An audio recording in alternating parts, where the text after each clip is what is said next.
सेठी और अपने चैनल मीत सेठी 786 के माध्यम से आज एक ऐसी तकनीक के बारे में बात करूँगी जो आपके जीवन को पूरी तरह से बदल सकती है। ये आपके जीवन को ना केवल बदल सकती है, आपको आत्मविश्वास से भी भर सकती है। और आज से पहले आप जिन चीज़ों से वंचित थे, जो आपकी डिज़ायर पूरी नहीं हो रही थी, वो सब इस तकनीक के द्वारा पूरी हो सकती हैं। तो आइए आप मेरे साथ इस तकनीक को जानें कि ये क्या है।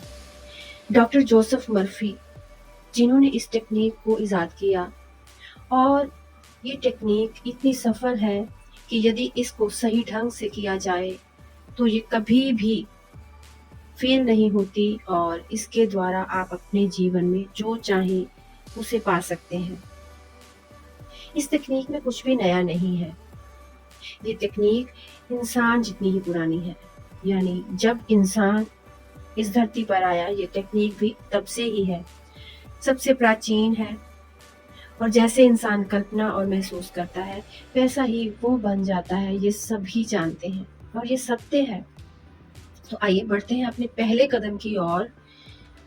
स्थिर हो जाएं, अपने मन के घोड़ों को शांत कर दें और एक उनींदी अवस्था में दाखिल हो जाएं, यानी ध्यान की अवस्था में। तनाव से मुक्त, शांत और बिल्कुल रिसीविंग की अवस्था, ग्रहण करने की अवस्था में कि अब जो भी होगा उसके लिए आप तैयार हैं। और आप इसी अवस्था में अपने दूसरे कदम की ओर बढ़ते हैं।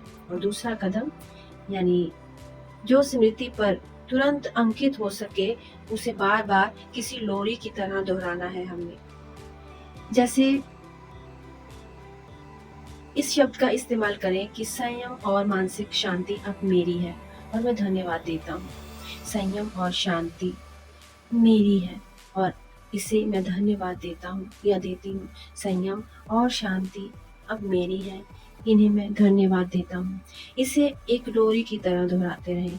मन को भटकने से रोकने के लिए इसे आप जोर से भी पढ़ सकते हैं और मन ही मन भी कह सकते हैं।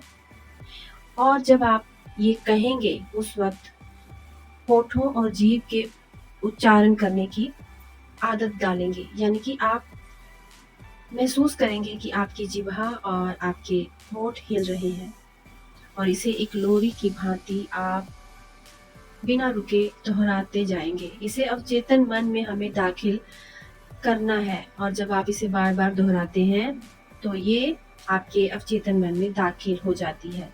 इसे 5 मिनट या इससे ज़्यादा टाइम भी आप दे सकते हैं और आपको अवचेतन मन में गहरी भावनात्मक प्रतिक्रिया मिलेगी। इसको भेजने के बाद आप देखेंगे कि जो शब्द आप बार बार दोहरा रहे थे, उन्हें अवचेतन मन अब बहुत ही सहज स्थिति में ग्रहण कर लेता है। और अब आता है हमारा तीसरा कदम, यानी सोने जाने से ठीक पहले। गेटवे की ये टेक्निक है और इस पर अमल करें। किसी भी अपने मित्र, किसी अपने फ्रेंड्स या अपने किसी प्रियजन जो आपको बहुत प्रिय हैं, उनको अपने सामने होने की कल्पना करें आंखें बंद करते हुए।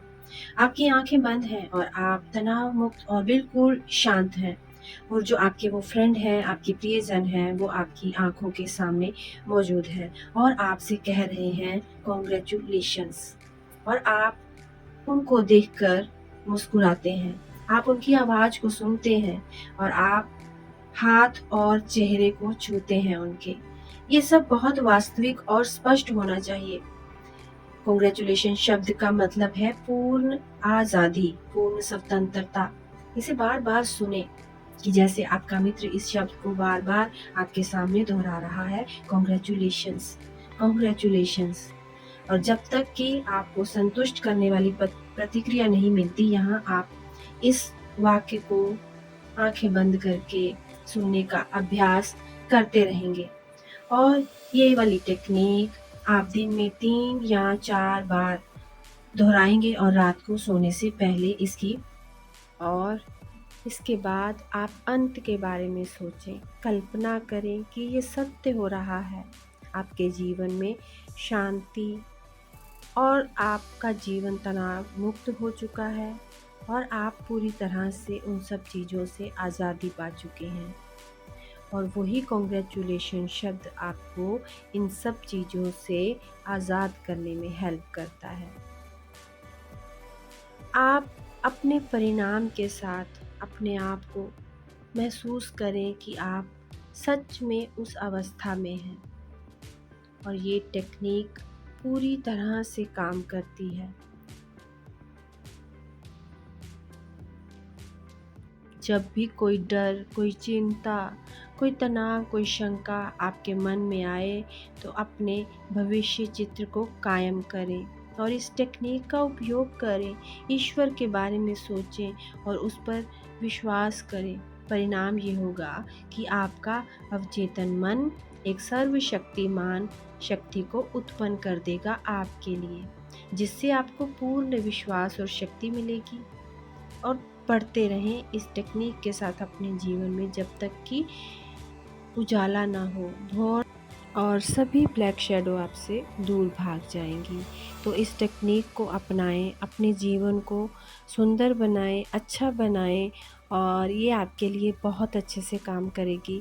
इसी के साथ मैं अपनी वाणी को विराम देती हूँ, और जब तक मैं अपनी नेक्स्ट वीडियो लेकर आती हूँ, आप सब ध्यान में रहें, आनंद में रहें, अपनों में रहें, अपनों के साथ रहें, खुश रहें, खुशहाल रहें। मिलती हूँ जल्दी ही। धन्यवाद।